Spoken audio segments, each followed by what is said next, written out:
అలా మొదలై ఓ కథలా కదిలే చలి చలి ఈ కోట్ సూచిస్తుంది. ప్రతి గెలుపుకి పోరాటం ఉంటుంది. ప్రతి పోరాటానికి ఓ ముందడుగు ఉంటుంది. అదే మన విజయానికి నాంది.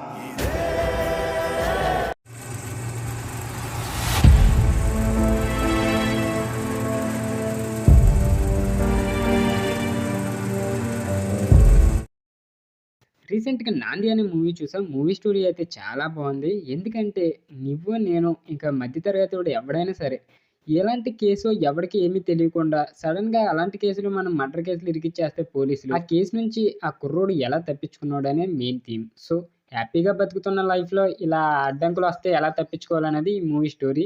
సో, ఈరోజు వీడియోలో ఈ స్టోరీ గురించి అయితే తెలుసుకుందాం. సో, వీడియోని ఎవరైతే కొత్తవారు చూస్తున్నారో, ముఖ్యంగా మూవీ స్టోరీస్ కోసం మన ఛానెల్ తప్పకుండా సబ్స్క్రైబ్ చేసుకోండి. ఇక కథ విషయానికెళ్ళిపోతే మనకి స్టార్టింగ్‌లోనే మా అబ్బాయిని ఇలా జైల్‌లో పెట్టారు. మా అన్నని ఇలా జైల్‌లో పెట్టారు. వాళ్ళేం తప్పు చేయలేదు. చాలా మంచోళ్ళని అయితే ఒక బ్యాక్‌గ్రౌండ్ అయితే తిరుగుతూ ఉంటది. సో, ఇదంతా అక్కడున్న న్యూఢిల్లీలో ఉన్న ప్రైమ్ మినిస్టర్‌కి అయితే ఒక వ్యక్తి అయితే చూపిస్తాడు. ఇలా చాలామంది ఈ ఎవరికీ తెలియని కేసుల్లో అట్టగట్టేసి ఇలా పోలీసులు ఇరికిచ్చేస్తున్నారని అయితే పీఎం దగ్గరికైతే ఒక అతనైతే తీసుకెళ్తాడు. దాని తర్వాత మన హీరో ఇంట్రడక్షన్ అవుద్ది. మన హీరో అయితే జైలుకెళ్తాడు. జైలుకెళ్ళాక అయన్నీ చెక్ చేస్తారు కదా! బట్టలోడు తీసి తన పేరు, ఫోటోస్ అన్నీ తీసుకుంటారు. దీంట్లో జైల్‌లో ఇంకో వ్యక్తి కూడా దాంట్లో దూరుతాడు. అదే అతనికి ఫ్రెండ్ అవ్వడానికి. సో, తినున్న జైల్‌లో అయితే భాగంగా తిను కూడా ఉంటాడు. సో, ఇండి ఇతని స్టోరీ అయితే లాక్కుంటాడనమాట. తిను ఎలా ఎమోషనల్‌గా ఉంటాడో ఏవేవో ఆలోచిస్తూ. సో, మనోడు కథ విషయంలోకెళ్ళిపోతే ఒక సాఫ్ట్‌వేర్ ఉద్యోగి అనమాట. ఆ తల్లి, తండ్రితో హ్యాపీగా చిన్న ఇల్లు, మంచిగా బతికేత్తారు హ్యాపీగా. సో, అలాంటి లైఫ్‌లో చూసుకున్న లైఫ్‌లో ఒక అమ్మాయి అయితే టెంపుల్‌కెళ్తే వస్తది. ఆ అమ్మాయి అయితే పరిచయం అవుద్ది. ఆ అమ్మాయితో లవ్ డ్రామా అంతా సాగిపోతూ ఉంటది. ఆళ్ళిద్దరూ ఫ్యూచర్ ప్లానింగ్ చేసుకొని పెళ్లి చేసుకుందామని అయితే ఫిక్స్ అవుతారు. సడెన్‌గా ఒక మర్డర్ అయితే జరిగిద్ది. మీకు స్టార్టింగ్‌లో న్యూఢిల్లీలో ఒక అతను అన్యాయంగా కొంతమంది మీద కేసులు పెట్టి అక్రమంగా అరెస్ట్ చేస్తున్నారు పోలీసులని చూపిచ్చాడు కదేమో! అతన్నయితే కొంతమంది చంపేస్తారు. అదెవరనేది మనం లాస్ట్ రివ్యూలో అయితే చేసుకుందాం. సో, ఇలా పోలీసులు ఇలా వచ్చి ఆ క్రైమ్ ఇన్వెస్టిగేషన్ మొత్తం అంతా జరుగుతూ ఉంటది. సో, ఈ పోలీస్ ఇన్వెస్టిగేషన్ కూడా జరుగుతూ ఉంటది. మనోడు డబ్బు కావాల్సొచ్చి బ్యాంక్‌కెళ్ళి ఒక డబ్బుకి అయితే పెళ్లి చేసుకోవాలి కదా! ఎంతైనా లోన్ కావాలి కదా! లోన్ గురించి అయితే అడుగుతాడు. అది శాంక్షన్ అవుద్ది. మన పోలీస్ ఆఫీసర్ అయితే మంచి ఇన్వెస్టిగేషన్ ఉండి అదే టయానికి ఆ లొకేషన్‌లో అయితే మన హీరో ఎళ్తాడనమాట మెడికల్ షాప్‌కి. అక్కడ సడెన్‌గా ఈ పోలీసోడు ఆపేసి, "నువ్వు సీసీ ఫుటేజుల్లో ఆయన్ని వెంబడించావు ఎందుకని" చెప్పి అన్యాయంగా అయితే అరెస్ట్ చేస్తాడు. అరెస్ట్ చేసి ఈళ్ళ ఫ్యామిలీని వేధిస్తూ ఉంటాడు. సో, జడ్జి దగ్గర కూడా కోర్ట్‌లో కూడా ఇయ్యే ప్రూఫ్ చూపిచ్చి మనోడు ఆ రోజంతా పనుల మీద ఆయన ఎనకాలే తిరుగుతున్నట్టు సో, కోయిన్సిడెన్స్‌గా అయితే సరిపోద్ది. ఆయన ఆయన పనిలో తిరుగుతాడు. మనోడు పనిలో తిరుగుతాడు. ఎందుకంటే పనులు కదా! సో, అలాగైతే ఇరికిపోతాడు.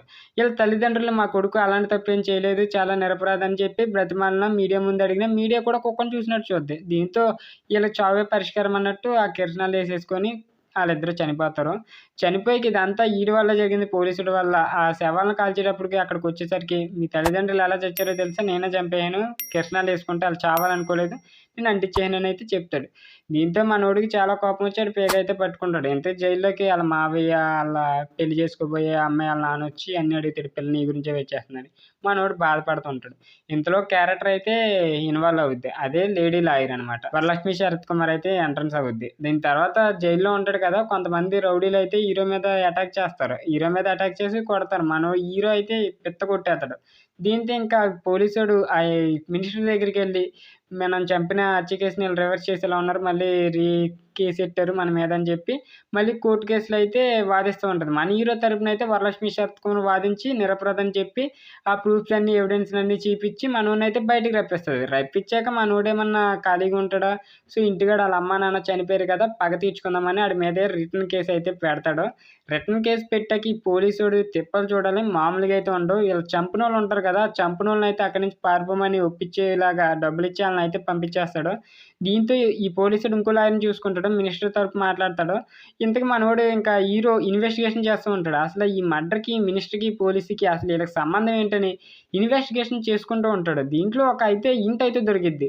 భూ స్కామ్‌లని హోమ్ మినిస్టర్ అయితే మొత్తం ఇలా ఇల్లీగల్ వర్క్స్ అన్నీ చేస్తూ ఉంటాడు.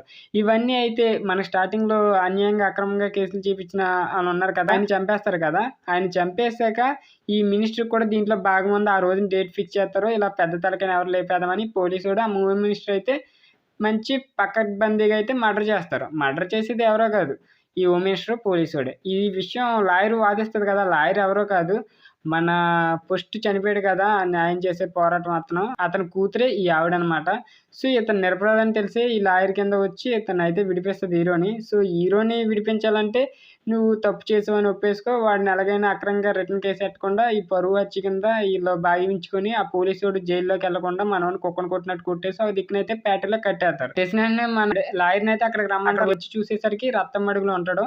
ఈ రక్తం మడుగులో ఉన్నా సరే తెల్లారి కోర్టు వాయిదా ఉందనంగా మనోడు ఆ బోన్‌లోకి వచ్చేత్తాడు.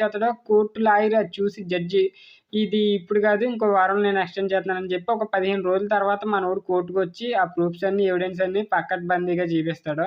సో, చూపిచ్చాక ఈ పోలీసోడిని హోమ్ మినిస్టర్ తుఫాన్ ఉమ్మేసి ఈళ్ళని జైల్లో పెట్టి కఠిన కారాగార శిక్ష అయితే విధిస్తారు. ఒక్క ఆర్టికల్‌లో ఈళ్ళ స్టోరీని మొత్తం మార్చేద్ది.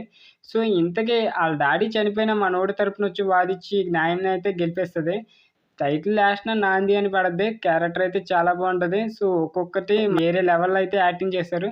నిజంగా ఆ రోజు మనోడు ఆయన కూడా తిరగకుండా ఉంటే స్టోరీ వేరే విధంగా ఉండేది. ఒక మిడిల్ క్లాసోడు సఫర్ అయ్యే బాధంతా ఈ మూవీలో అయితే డైరెక్టర్ చూపిచ్చాడు. సో, మీలో ఎంతమంది ఈ మూవీని చూసారో కింద కామెంట్ రూపంలో తెలియజేయండి. వీడియో నచ్చితే తప్పకుండా లైక్ చేయండి. ఇలాంటి మూవీ స్టోరీస్ కోసం మన ఛానల్ తప్పకుండా సబ్స్క్రైబ్ చేసుకోండి.